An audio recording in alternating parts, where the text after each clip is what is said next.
Hi everyone, I'm Annalisa from C.A.C. Global Solutions. I'm here with Brett today for another episode of Aviation Perspective with the C.A.C. Today we have another great guest. His name is Iyad Alomar, and he's a professor and the director of the Aviation Engineering Program of the Engineering Faculty at the Transport and Telecommunication Institute of Riga, Latvia. Iyad, welcome, and thank you so much for your time. Thank you for inviting me. Thank you for your time also and your efforts to, let's say, to give the population, the nations, an interview and ideas about aviation industry. Thank you. Yes, thank you. Thank you so much. Iyad, we like to start the interview talking a little bit about the person that we are interviewing, because I'm curious to know why people got into aviation. How did they start? So how did you start? It's a long story. It started something like 40 years ago. Yeah. When I was 16 or 15, something like that, my dad at that time said, I like you to be a pilot. Oh. Yeah. I said, no, Dad, I don't like to be a pilot. It's not my business. I like to be something. I like to turn some nuts. Yeah, it's really it's my hobby. Yeah, I like to from childhood. I like just to turn some nuts. Yeah, I first engine from my motorcycle moped. Yeah, I reassembled it when I was 12 years old. I disassemble it, but I don't know how to reassemble. So I said I like something to in technician way, and yeah, that it was the first time when I think that okay, why not aviation? So if I like to be engineer, why not about aviation side? So or in general mechanical side, then maybe forward, going to aviation side, and okay, that is the first, let's say idea about from where I took the word aviation in my glossary. After graduation from the school, secondary school, I have an opportunity to study abroad, not in Syria. So originally I'm from Syria, so to study in Soviet Union at that time, and mainly in aviation, technical maintenance of aircraft. Yeah, and it's I don't know how, it's just like a dream. Yeah, which never I dreamed about it, but it comes. Yeah, so 3 years ago, my dad said about I have to be pilot or it's good to be pilot. Now I have just an opportunity invitation from government to go abroad because I have a very good mark in the school. So they every year select some selected people to send it abroad and said, we can send you abroad to study that specialization. Okay, why not? Yeah, I just remember that word of my dad and I go, why not? And yeah, and I came at that time to Soviet Union, and it was last year when Soviet Union was as Soviet Union. After that, it was collapsing, and I stay in Latvia. Yeah, so and can continue my studying. I graduated, so that is from where the aviation comes to my brain. Oh, interesting. Nice. So, how did you actually start in aviation? Where was your first job? Yeah, after graduation from Riga Aviation University at that time, the same place I'm working for now, now it's called Transport Telecommunication Institute. At that time, the name was Riga Aviation University. Okay, so the same home, same house. Yeah, it's my own home. Yeah, so I came back to my country, to Syria, because government is invested in me 6 years of studying. Yeah, and I have to work 12 years at least back. Yeah, so I started my career in Syrian Air. As mechanical engineers. So licensed mechanical engineer. So I work with different type of aircraft as a maintenance in base and in the line. So I was a shift leader sometimes, and etc. Yeah. So I work many years in line, many years in base maintenance. And 2012, yeah, after the war in our country, yeah, you know the situation. I just came back to Latvia. So first, my job was a maintenance engineer. Yeah, starting from just engineer without license up to a licensed one. So I had a type, and I have now a valid ESL license anyway. Without my job as a professor, I have valid ESL license. Still with a Tier 20, I worked in Tier 20, 747, 727. So I have a series of aircraft where I work as a maintenance engineer. That is first my job. Okay. Okay. Okay. So what about teaching? How, like, did you start teaching right from school, or this was after the maintenance career? Teaching was the second my job. Let's say when I was in Syria, I taught let's say the students from the school math and physics, parallel to my work in the airport. Yeah, because it's not a secret at that time in Syria, the salary is not so good, especially when you have no license, so you haven't additional money, yeah, from the type rating and etc. So I used to train the students mainly for the 12th class and 6th class, so the, let's say, junior and senior schools, senior and basic, yeah, school, so 12th and 9th class, yeah. I taught the students physics and then math, and yeah, it was, let's say, first my experience in teaching. But in aviation field, I never teach anything in my country. It just was second my, let's say, era of my career when I came back to Latvia. Okay. So, yeah, that is, if you're asking about when I started teaching, yeah, to taught the people, I started to teach the people many years ago when I just after graduation. Right. Okay. Okay. So I understand you also still have a position in the aviation industry as a, Yes, I'm not, yes, yeah. yes. So I'm still working for airline as a advisor for general manager for technical issues. Yeah, so it's a good job. Yeah, you are. I'm all the time, let's say, hands on, not turning the nuts. Now I'm managing the issue. Yeah, so actually, when everything is good and smooth, I have just to be an watcher, yeah, monitoring everything from outside. If something required my, let's say, opinion, my point of view, then I have the right to answer, to consult, to give some advice, and etc. So that is my role in aviation. So I'm still working in aviation industry, and mainly what's related to now, not maintenance itself, but CAMO. I'm working in continuing airworthiness management, let's say, organizations as a supervisor in brackets, let's say. Okay. Okay. Perfect. So I'm curious, what kind of mindset shift did you encounter when you went from industry to teaching? Yeah, it's a very big, good question. Yeah, how to switch from one to other. Yeah, it's a biggest mindset, by the way, shifting from doing the things to guarding the things.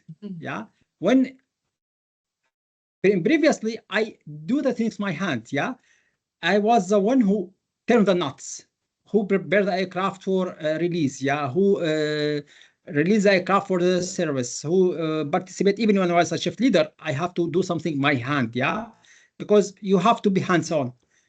When you're shifting to teaching, you have to guiding now. So you have to guide the people, the students, to prepare themselves. You have to, even in the maintenance, let's say in airline, we are still working. I'm not doing the things myself. I'm just guiding the people if say I'm any wrong to, let's say, realign the things to be in the right track. Yeah. In aviation, in aviation maintenance, we try to be precise. We try to follow procedures. We try to do everything exactly as written, because you know that it's very strict regulatory section. Yeah, aviation business and aviation maintenance. We know when you release aircraft, you know that the people's life is linearly depends on your signature.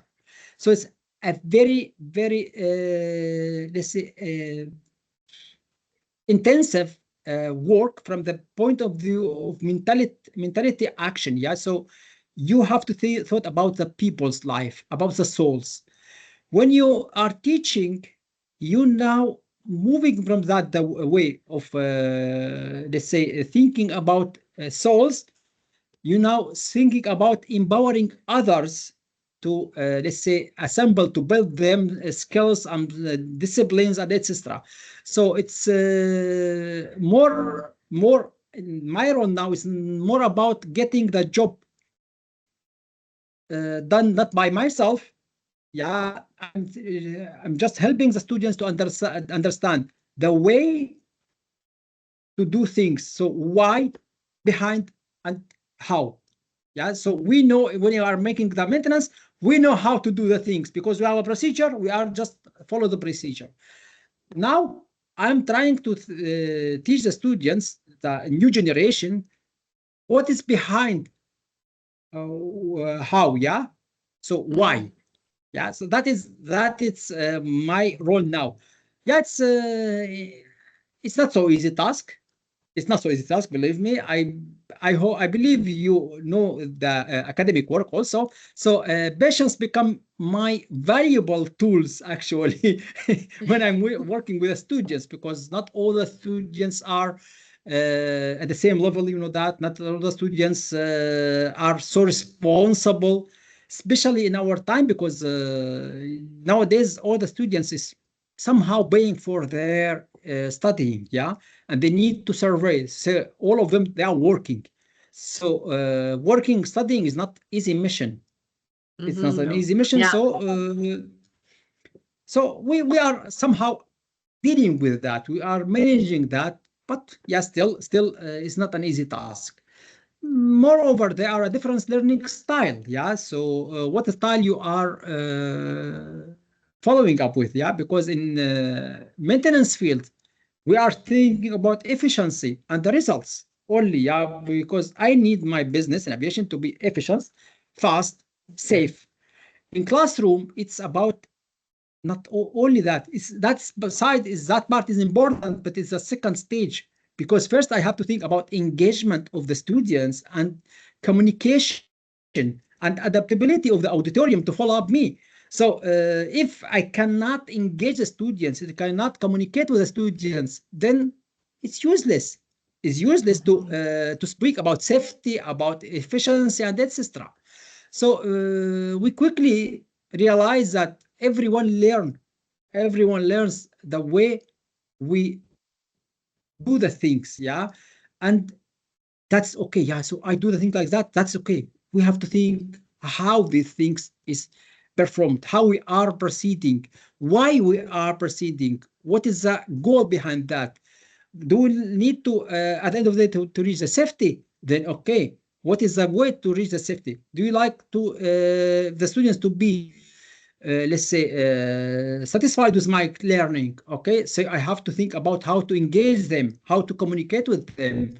So if I like just to summarize in 2 words all that question, I can just in short say that we are no longer the one keeping the plane flying. We are training the people to do that. Yeah. Right. Yeah, it's very, very interesting, the idea of engagement. Like one doesn't really think about it too much, but if you don't keep them engaged, then they're not going to catch everything that you're trying to convey to them. Yeah, because I was a witness, not here in my university. I was in Erasmus mission. Yeah, Erasmus Plus mission, you know that one. And in one European university, I will not name, it's not so good, it's an unpolite even, but it was surprised me, shocked me. I just walk in the break between the classes. Yeah, and it was my break. Yeah, but for other classes, there are some classes they are working on. The instructor, let's say the lecturer, professor, I don't know who is there. So professor, lecturer, or someone else. So giving some classes, he's writing something in the board. He's just speaking with the board. Students a lot of them with internet. I saw the screens. Everyone is some of them playing with Minecraft. Some of them, yeah. Where the engagement? So what is the aim of that studies? Yeah, I don't know. So it's real example. I saw it my eyes. Yeah. So it's engagement. It's very important if you need the students to be somehow for in relation with the business. Yeah, no, you're very right. I was on a type endorsement course not long ago, and I was with a regulator in a regular class with a bunch of other students that were already licensed aircraft engineers, and some of them, actually two or three of them, were actually asleep on their desks, literally asleep, and with the you know. So yeah, but I don't necessarily blame them. The instructor obviously hadn't captured their attention, so it's clearly a big part of it, right? Okay. Yeah, and in teaching, I think it's very interesting also the fact that I like what you said about explaining the why, because the why is very important, is at the base of everything we do, whether you are an AME or a CAMO engineer. And I think it's nice also because it kind of leave a piece of yourself to someone else, and it continues, your experience continues with other people. But I would like to ask you another question about the industry, and then we are gonna merge the industry experience and the academic experience. You said you are in, so you have had a very vast experience from maintenance, and now you are also in the CAMO. So you understand the CAMO concept, the management of the airworthiness. How did you experience the cooperation with the different parties when it comes to aircraft management? And I mean, CAMO, maintenance, operations. Yeah, it's a nice follow-up from your side, yeah, because actually cooperation in aircraft management, it is an ultimate and critical task. It's absolutely critical task for all parties involving in the aviation business. It's a critical task for aviation today. So aircraft management is a game, as a team game. Yeah, it's not one man show. Okay, it's not one man show. It's a team game. We have got a maintenance crews. Yeah, we have pilots. We have dispatchers. We have operational managements. We have quality assurance, or what's so-called now compliance monitoring. Yeah, compliance monitoring. We have a supply chain. We have the regulatory bodies, which is just, sometimes you looks like that this authority is not created to help us, but just to add some headache to our head. Really, sometimes you see some regulations is not about the regulations. It's just to put you in the trap sometimes. Yeah, maybe I'm wrong, and I hope that I'm wrong, but that is reality. That is what I can see during my long experience of aviation. So if I summarize my studies years plus my experience is 35 years in aviation, yeah, so I see like that.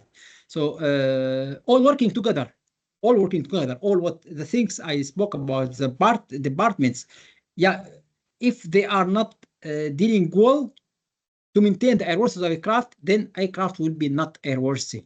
So we cannot operate the aircraft in vacuum. We need cooperation between all these teams. We need the good relationship mainly between flight crew and ground crew. I think within your book, I read your book, and we have a speech before, yeah. So you somehow when you discuss with you this topic last year, you know that let's say the tension between pilots and maintenance, and it's, let's say, a big dilemma, a big problem, because yeah, in some airlines maybe this problem have a less let's say vision, but in most of airlines, the pilot and maintenance the maintenance engineer. So all the time they will have some kind of let's say dislike. Yeah, you know that we speak about that before. So that dislike is actually make a big problem. To be honest, within my experience, my own experience, starting from just a mechanic when I worked in Syria as a I worked here for 17 and a half years as maintenance engineer, line-based and etc. Shift leader. So I tried from my first day to make a good relationship between maintenance and me as a maintenance and aviation, let's say flight crews. So all the time I had a good relationship. So in Syria there are regulations of many flights, almost 90% of flights is combined with maintenance engineer on board, engineer and technician. Yeah, we try to release our aircraft by ourselves. So in Europe, pilot release the aircraft in transit station. In our country, is not approved to release a the aircraft, and I consider that is correct because pilot is a pilot, and engineer is an engineer. So when many countries here, for example, in Europe, we have an agreement with, for example, with Lufthansa, with KLM. If we've flown here, so they release the aircraft. The maintenance engineer here release our aircraft, not the pilot. But many stations where we have an agreement, we flown with together aircraft and we release the aircraft. So within my years of working in Syrian Air, I have roughly, if I'm not wrong, something about 180 flights. Yeah. So within all these flights, more than 90% of them, I was in the cockpit, not in the passenger seat, because I have a good relation with pilots. Yeah, we have a good trusting. So if all technicians, if the management, why I'm speaking of that, not because I like to say I am good, yeah, I like to guide the airlines to a way, to the point where they have to think about how to make, in bracket, team building between the flight crew and the ground crew, because it's an ultimate elements to improve the safety. You know, when you have a good relationship between the pilot and engineer, you are trusting him and he's trusting you. So if there are some problem with the aircraft, yeah, we are not, let's say, we haven't billions of dollars all the time to help maintain the aircraft in 100% health. You know that, yeah? Any aircraft has deferred item, hold item, etc. And some items they say need some attention. So if you have a good relationship as engineer with pilot, then you can discuss with him in case of what's you have to do, because you are a maintenance engineer, you know more than the pilot this issue. He can, as an operation, know what he have to do. So I believe that the issue from the management side, and maybe when you write next book, think about that. So just to ask to, let's say, encourage the accountable managers, the management of airlines, to make some kind of team building, of encourage the good relationship between flight crews and ground crews. So that is the relationship in that way. Important takeaway is that from my experience, again, we will speak about clear and timely communication between all teams inside CAMOS organization, CAMO and MRO, CAMOS and ops. Good and clear and timely communication will improve the safety level of the aircraft. So miscommunication will quickly escalate the safety issue. Yeah, it's from human factor, we know that. From everywhere, we know that. But nevertheless, all of us make these mistakes. Right. Yeah.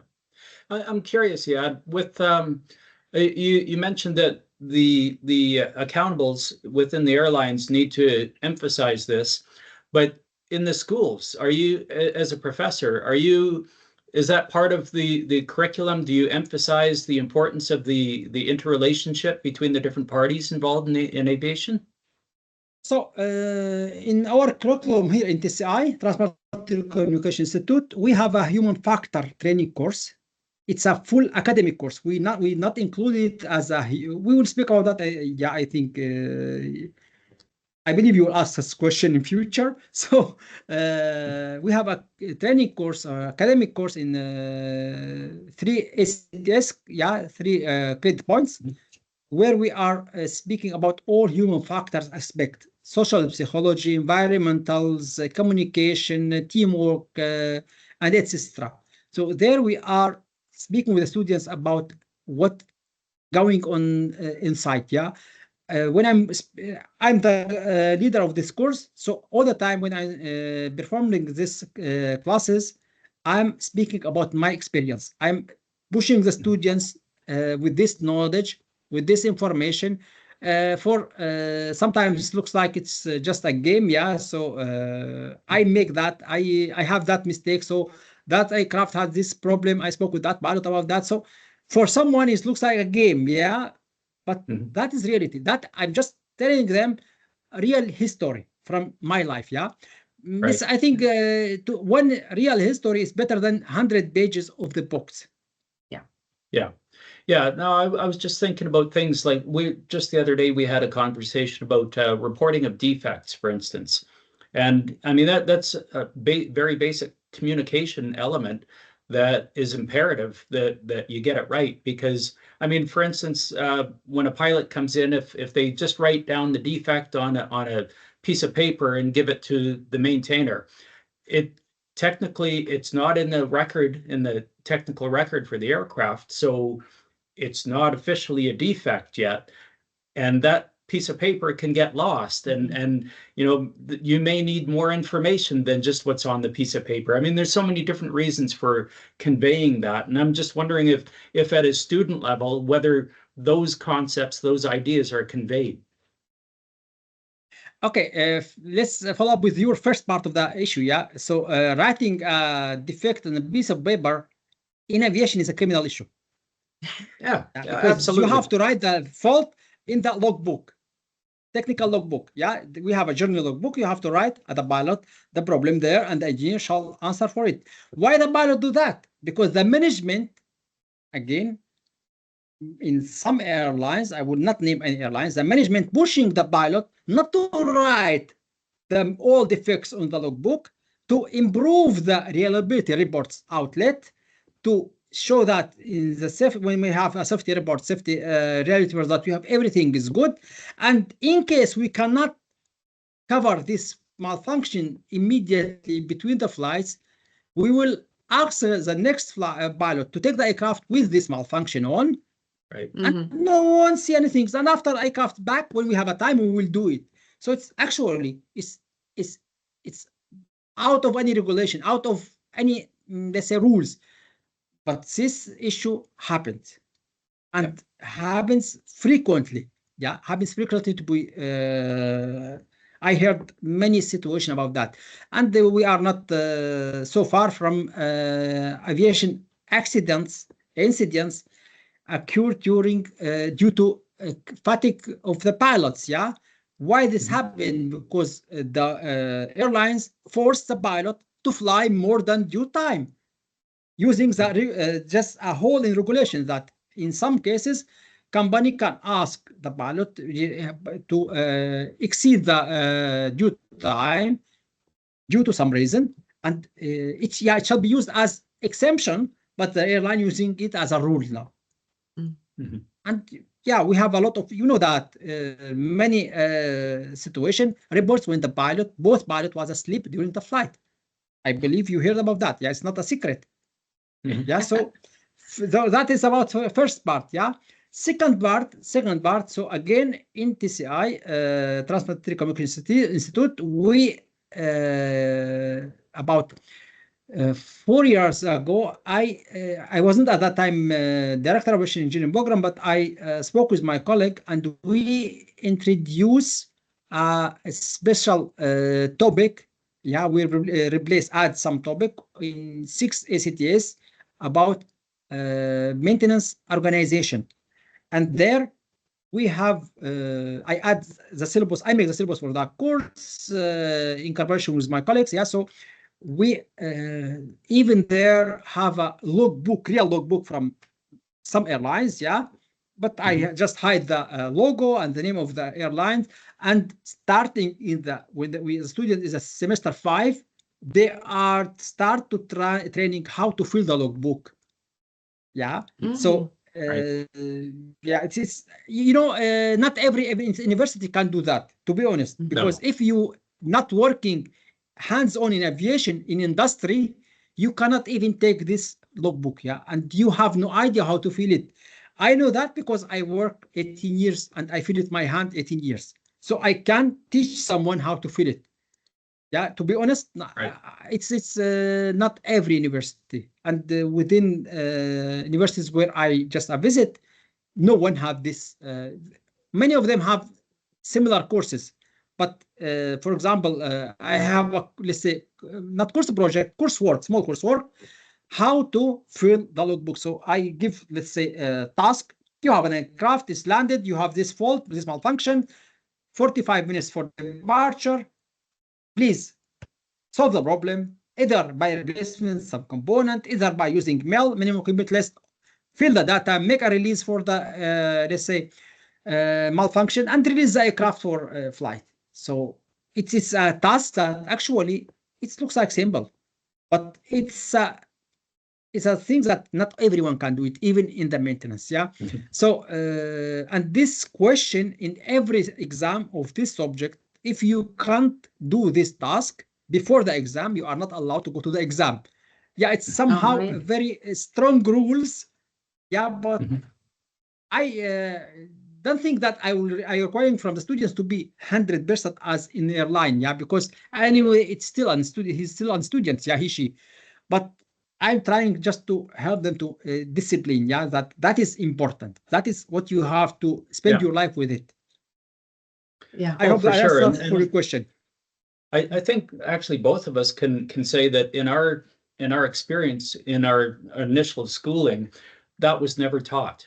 And it wasn't until you got out into industry that you started learning what had to be done. And you may not be learning from somebody that actually knows the proper way either, right? So it's in my mind, it's better to learn right up front from somebody in school that's done it for ages, that has a lot of good experience and background behind it.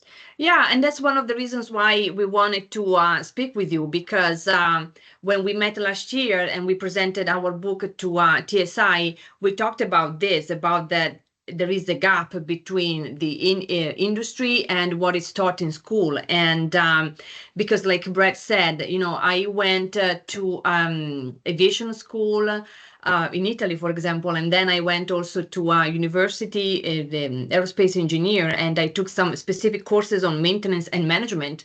And all the things that I want to say all the things, but most of the things that I learned on the job, doing camo work, inspections, and this and that.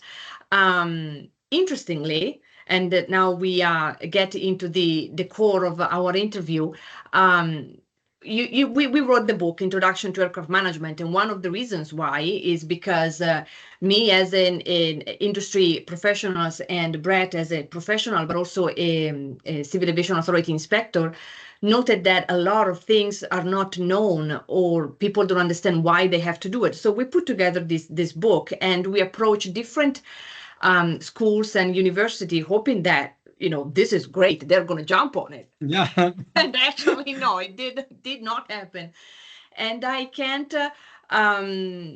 think that part of the reason is that some people don't have that practical experience, not only as an AME, but also in a kind of management position, so where you see how AME pilots and airworthiness get together. So would you like to talk a little bit about what you see as in the academic world and this gap that there is between industry and school? Okay, speaking about that, we can speak a lot. Yeah, I will try to be short as far as I can, but it's a very difficult topic actually. So again, back to I will start with experience that we have. First of all, we have a big gap. Okay, we have a big gap between the school curricula and what we have in reality. Yeah. What you need in aviation, as you said, we need some experience. We need some knowledge about what's going on in maintenance in the industry. What's the aviation authority? Yeah, civil aviation authority. Think about that. How they are dealing with that. So academic education and industry don't all the time align. And to be honest, they are not aligned. Yeah, somewhere very seldom you can find some alignment. Yeah, for example, in ESMA University in France, they have some alignment between the academic curricula and real business in aviation. Yeah, but still they have some subject that they have missing because they haven't people that can to this syllabus. Elise in France also same. So last year we have a first experience. We let's say a good experience because I will explain why, but later on. Yeah, when we have students, 14 students from Elise from France that comes and study full semester here with us because they found 3 subjects that is very interesting for them and they have these courses. Now this year we will have additional 14 from Elise from France plus 29 from ESMA. Oh, wow. In France also, because they found some courses that they found it for a future aviation and maintenance engineer is something that they have to tell for their students. So they will send 29 students just because they found that in our syllabus the things that missing in all university in France or other countries where they have a lot of agreements with other university. So what I did when I just agreed to be a aviation engineering program director, so I like to to revise the program. I make a huge revision, yeah, and with assistance of one of my colleagues, which was also working in aviation maintenance. Yeah, he's young; he's about 32 years, but he's C.A.C. working in airline till now, and he has providing with me one course that is very interesting course. So I said, okay, we need that. We need to add something. So management was very, let's say, open mind and said, do what you like. After that, we will have validation panel and we'll see. So I worked for a long time on this program. I added there four interesting subjects that, let's say, attract everyone. I have added there aircraft maintenance planning course with 9 ACTS. So it's camo business. I'm teaching people there camo business. Yeah, you will never be a camo engineer. Yeah, but you at least when you go, why I interested in add this course because when I work in the airlines, when a new people comes, no one know what's the meaning of camo. Believe me, how you are coming to work in aviation, even in camo organization, I will spend many years just to teach you with the AD. Yeah, so we are this course as aircraft maintenance planning. So there we are teaching people what is ADs, ASPs, MRB, let's say maintenance steering group, all that stuff, starting from just planning up to the end, yeah, softwares and all that stuff that used in maintenance on CAM organizations. I add that new course, which is compliance monitoring system, which is SMS plus quality assurance, yeah. Again, 9 ACTS. So it's no any organization have this course. I add non-destructive testing course. Yeah, nice. We are using, yeah, you know that the tools is very expensive, but we are leasing some tools when we have some practical tasks. We have here a very good center about in Riga. Yeah, we sign an agreement. We hiring some components from them, there to make some practical training because we hired a new doctor. She's from India, and yeah, she has a big knowledge with NDT tasks, yeah. So she's providing this task for us, and that 3 main courses, yeah, human, let's say, sorry, aircraft maintenance planning, compliance monitoring system, non-destructive testing, and I merged the maintenance organization, what I spoke before, with provision of aircraft maintenance. So it's about assembling module 7, which is for EASA. With after that, you how to do maintenance, and then what is the maintenance in reality. So that is what is the module 7. That is splicer, that is file, that is bearing, that is clearance. But how you will do the maintenance aircraft you will never do that, the maintenance that's way. You will do it in the logbook. So I merged these two courses in one. Yeah. And finally, we added a new course this semester. This semester was first semester. Not last semester. We before first time, emerging technology in aviation. Emerging technology in aviation. So about artificial intelligence in aviation. We have our colleague Professor Bafluk. He's a let's say big brain in artificial intelligence. He has big let's say experience with that. He's providing this training course. So we added this 4 or 5 courses, which is very interesting for the industry actually. So that is how we can align the market needs, with academic curricula. So this, from my point of view, will improve the employments of our graduate. Okay. Now, reference to alignment in general, it's only one side of coin, because as we have here aviation authority, civil aviation authority, you can't work in the aircraft without license. Okay. So any academic curricula will not allow you to work on the aircraft because you haven't a license. Okay. Because academic is academic. To have a license, you have EASA license. You need to take some exam in Part 147 organization, or full training course, or just taking an exam. So aligning curricula in accordance with EASA modules, which were 17 modules, it's also a dilemma. To be honest, our colleagues here in the university start with this topic in 2009, before even I joined this university. Because in this university, we have our own EASA Part 147 training center, our own. We are not hiring any others. So the students, so all the modules, so all approximately the syllabus, it's aligned with the EASA syllabus. And when some additional, let's say last regulation, last year from 2023, for Part 6.6, Part 4.7, and all that stuff. So we adapt our syllabus here to adjust to reflect the additional issue added, for example, to module 9, module 10, human factor, aviation legislation, in module 11, and etc. So a lot of chapters were added. So we are revised our syllabus for the courses to reflect all this new additional issue to the EASA modules. So our students, actually, if they like, they can easily, after finishing with the course, for example, human factor, they easily can go and pass in the first floor the exam for in the EASA Part 147 training center. They don't need to go anywhere. Just knock the door and make an assignment, an appointment for the exam. That's all. So same for math, same for physics, all the subjects.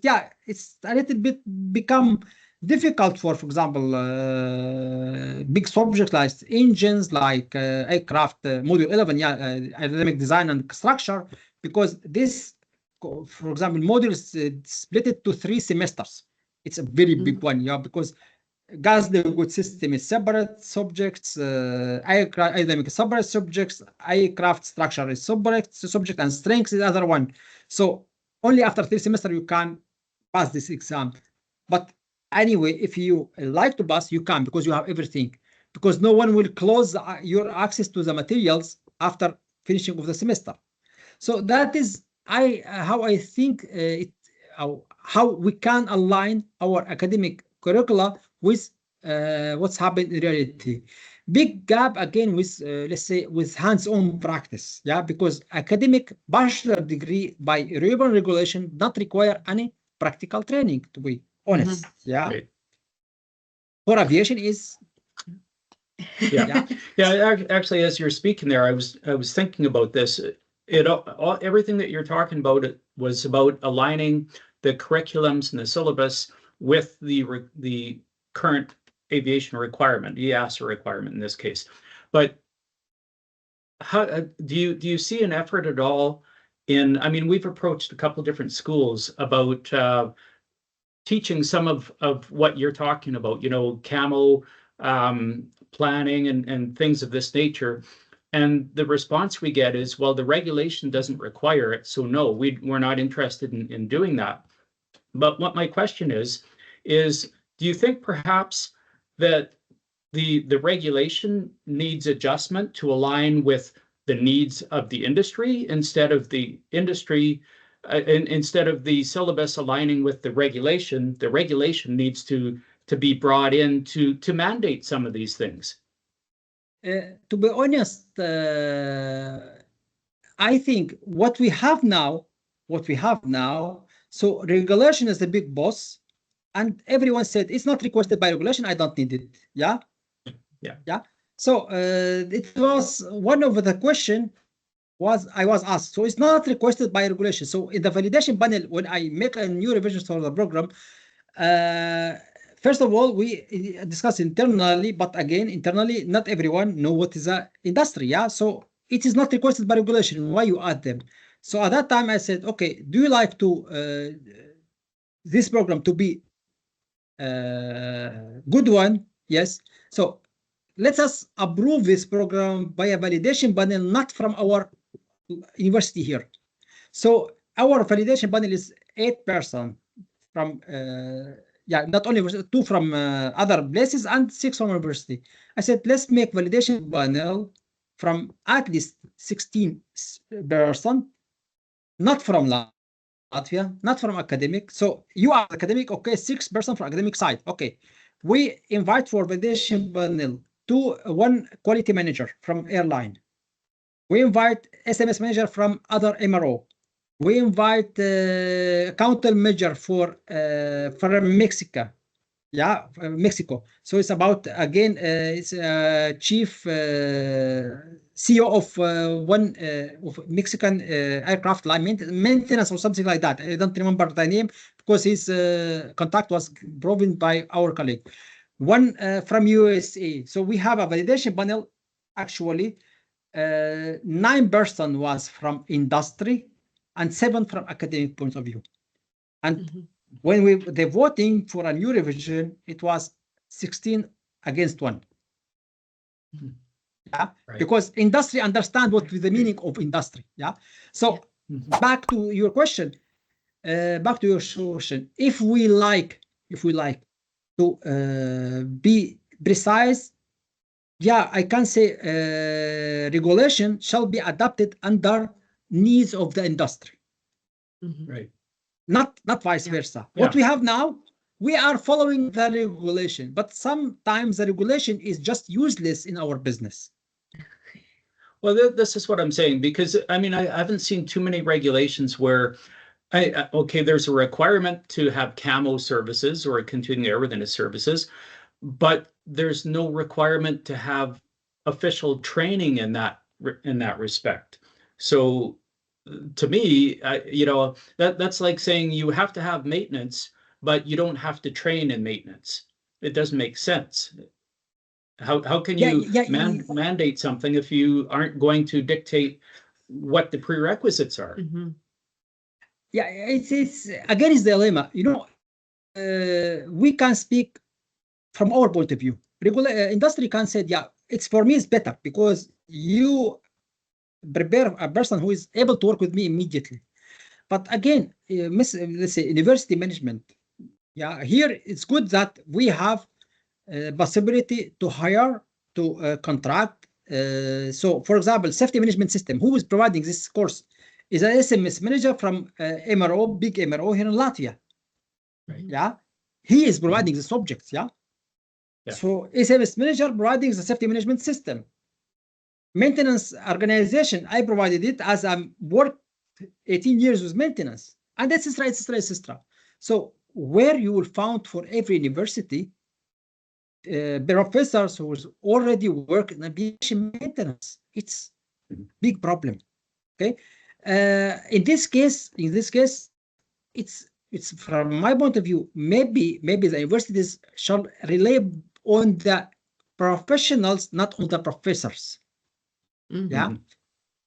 Right. But again, the government rules said no, because professional is a professional diploma, and we are providing partial is academic diploma. So it's again, if we haven't good coordination between, for example, Ministry of Transport and Civil Aviation Authority and Ministry of Higher Education, we cannot adjust this business.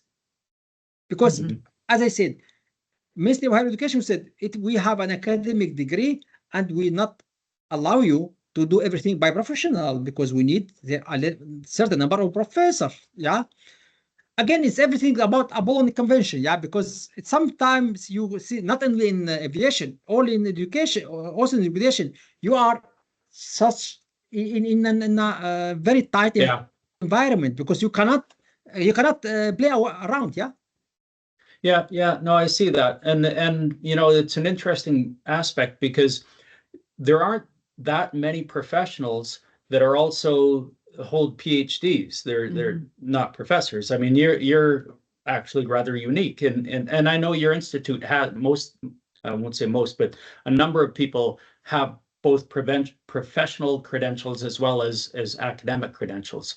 And it's an important aspect of your institute, but it's not the norm. Most professionals don't pursue an academic career, like to go to a doctorate level. And people that pursue doctorate degrees typically aren't pursuing professional careers. So it's a unique combination, right? Yeah, it's a unique combination. Actually, to be honest, it's a unique combination. Yeah, you are right here. So Interesting. you are in the same track. Yeah, actually, we are in the same track. We need something, and we know that we need it, but to implement it, the regulation don't allow us to change this regulation. We need to change the mindset of the government. Yeah. And that is a big issue. That is a big issue. And it's Just not about an anywhere, issue I that we think. can. Yeah, it's not only about alignment of EASA modules with the syllabus. Yeah, it's make the issue easier.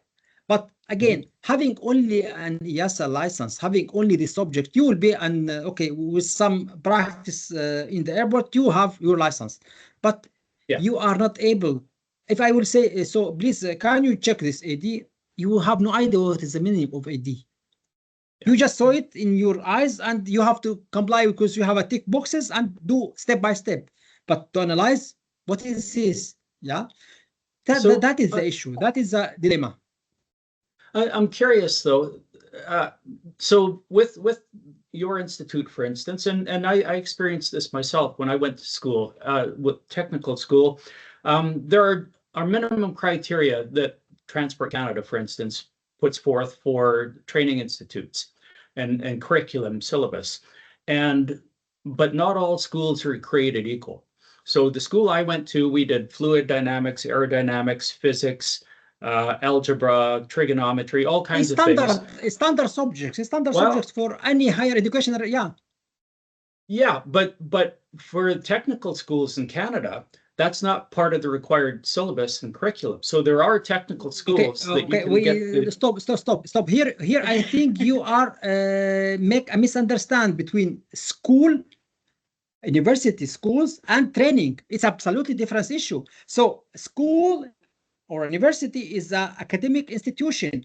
Training center, as EASA Part 147, is a training center. So for training center, it's other issue. We are not speaking for training center. You have just to fulfill with the requirements of the training center, teach the people that's 17 modules. For example, in maths, you have to teach them what is 1 + 2. Okay, that's all. Yeah, there are no higher education. There are no integrals, no differential, nothing. Yeah, even if you go to the aircraft, let's say engines, it's just about engine maintenance, general parts and how to maintain it. But they are nothing about thermodynamic, about expansion and how the burner section is working internally, what is the function of that hole, of that sole. Yeah, it's other issue. So we are speaking about training or about education. So it's different issue. So we have to split between. Yeah, no, I get that and I agree, but I think you fall into the same trap as a university as well, in that you're trying. I mean, it's still a business entity. It's still a business. It's a money center. So you need to be able to conduct business. You need to be able to attract students, and you do that by your offerings, right? So how do you how do you make a business case for offering something that nobody else offers if industry doesn't quite understand its value? Mm. So, good question. Good question. So, how we usually do that during the open days? Yeah, we have a lot of open days during the year when the students coming. Usually, me, my colleagues, marketing departments, we have special videos already prepared. So, when we explain for the students what's our add value. Our add value here in TSI, for example, that we have our own 147 training center. So you are, let's say, in the midway to not to look for where I have to pass the exam. You have to pass it here in the same building. Yeah. Next add value, we have such courses that it's very perspective for your future. Yeah. If you like to go to the CAM organization to start your career and you have at least understanding for what is the safety management, what is the compliance, what is the maintenance planning, what's the AD, what's the SP, and what is the logbook, how to fit. You can read it at least. Then it's will make the let's say preparatory time for you, for start to work as a separate, standalone common engineer. You need 2 years of experience. So this period may be shorter in this case if you have a background, because you need, that's from zero, you need to start from, let's say, 30-40% now. So it's maybe in this case that's an add value for university, that we have good agreements, internship agreements with Air Baltic, with Airlines Support Baltic, and some other organizations, so the students can go and work there for a certain amount of time, at 2 weeks, 1 month. And to be honest, it's good and bad at the same time, by the way. So in the end of the fourth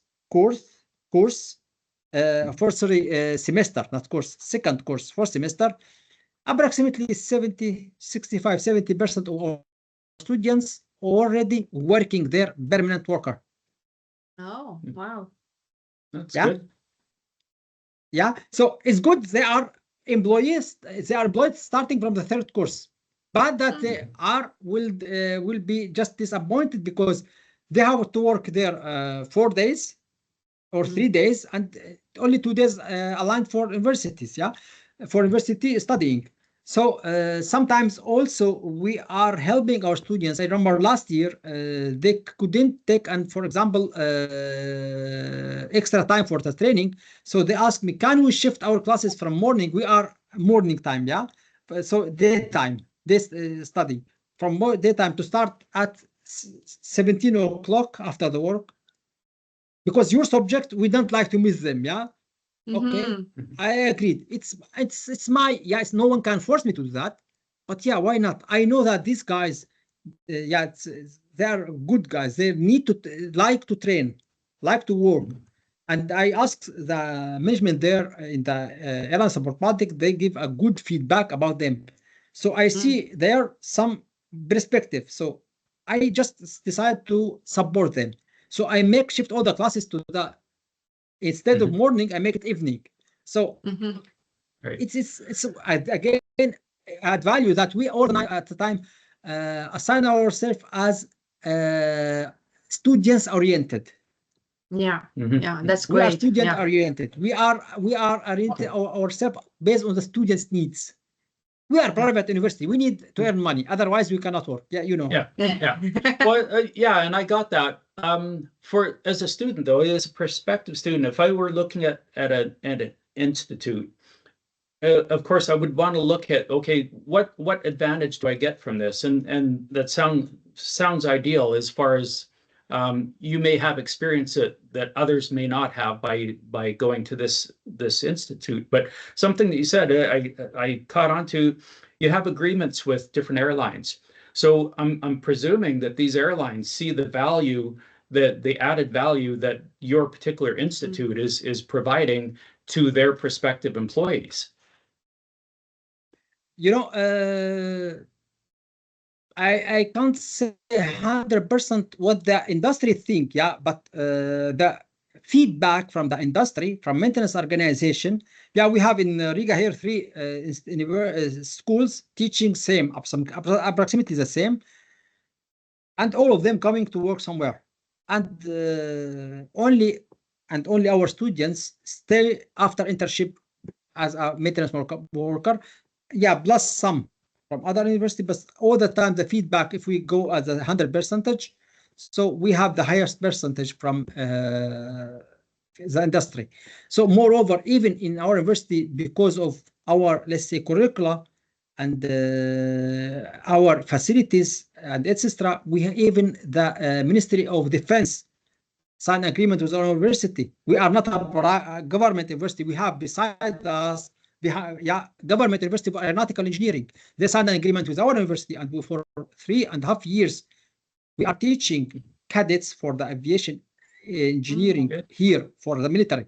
Yeah, I think Ministry of Defense choose us not because we are have a good brown eyes. Yeah, I believe that. Good. Well, Iyad, we are getting close to the end of our interview, of our time. I hope we can catch up another time also and go further into this conversation. For now, I would like to close the interview with if you have any advice for those starting out in aviation. My advice, I'm consider myself still so young to give advice for big university. Because my academic career anyway still only 13 years. To be honest. I'm considering myself still young researcher. So my advice maybe just for organization, for management of the industry, to think about people, okay? To just think about people and about their needs, and think about a relation between the teams, to encourage people to do the things in a right way. And my advice maybe for institution to think about the industry needs. As we back to the issue that they are not all universities have a good professionals or who worked before. Okay, Ministry of Higher Education in AU, so in any AU country, allow you to hire some professionals even inside your academic program. So why the other university can't, let's say, hire a lecturer, teacher from the industry that can provide some kind of needs requirements? And my maybe advice for regulatory orders, regulatory bodies, maybe in future, just to think about to work with industry, aviation industry, hand by hand, not as a boss and slave, master and slave, as a friends. Till now we are master and slave, to be honest. I hope that one day we will work as a friends. That is all I can say. I couldn't agree more. Yeah, I know you wrote a book with one of your colleagues. It's called Aerodynamics and Flight Dynamics, if I'm not mistaken. Yes. Okay. Yes. So well, congratulations. Thank you. Actually, it was my first experience in writing books. I write many small, let's say, methodologies and all that stuff, but it's some pages. But to start the book, it was first my experience. Thanks for my colleague Professor Alexanders, who just encouraged me to work with him in this, let's say, book. The book is already published in Kazakhstan. Not here in Riga, because they like to publish it there. So why not? So for me, here's not about, believe me, not about the money, not about the where.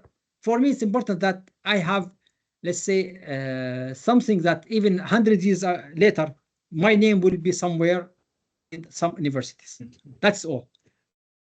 Maybe someone will take a piece of, let's say, useful from that book, even 100 years later.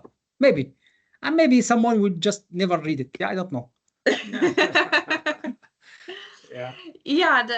Where people can find more about you and about TSI and the courses that you guys have there.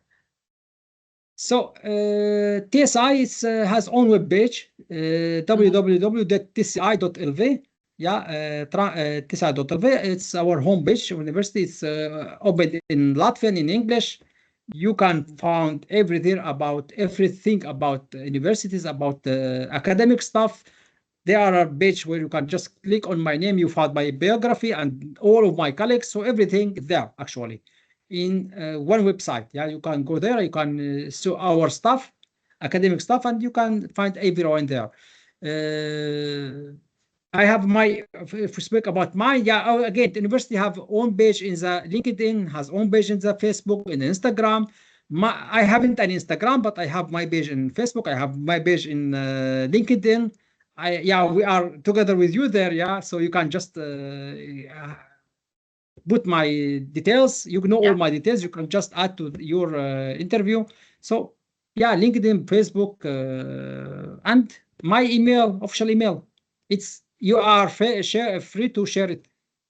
Okay, perfect. We'll put all the links in the interview so that people can go and check TSI and all the courses that you guys provide. Well, Iyad, it was very, very interesting. I love what TSI is doing and what you are doing.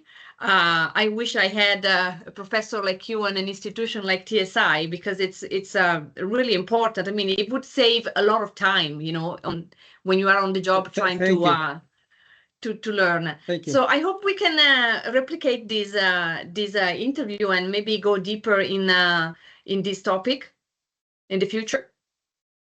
Yeah, let's see. Now we are starting in a very intensive session, because now we start to pre-defense, defense. Then I finally, after 14 years, after the second day after defense, I will leave to my country, to Syria, after 14 years of interruption, to visit my relative there. So before next September, I don't think that I will have any time. If I will have, I will let you know. But yeah, it will be.